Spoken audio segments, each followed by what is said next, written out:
চলুন আজকে আপনাদের মাঝে শেয়ার করি আমার খুবই পছন্দের, শুধু আমার না আমাদের বাসার সবার পছন্দের চিকেন বাটার ফ্রাই রেসিপি।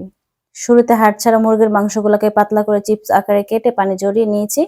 এখন এখানে আধা চামচ লবণ, 1 চামচ রসুন বাটা, 1 চামচ আদা বাটা, 1 টেবিল চামচ গোলমরিচের গুঁড়া।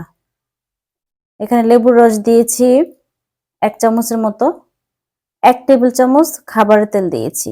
দিয়ে ভালো করে মেখে ম্যারিনেট করে রেখে নিব।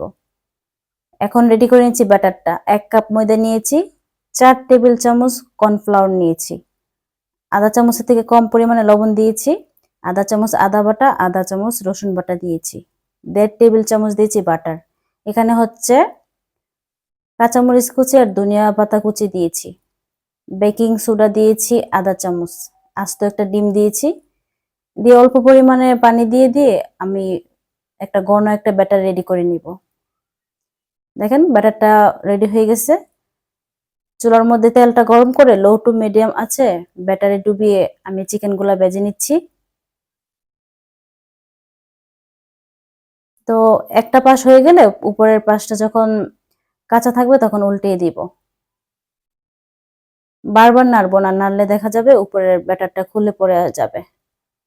আলতোভাবে নেড়ে নিচ্ছি। এখন পারফেক্ট ভাবে হয়ে গেছে, নামিয়ে নিচ্ছি।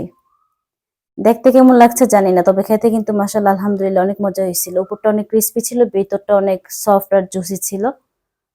আমি সস দিয়ে খেয়ে নিচ্ছি।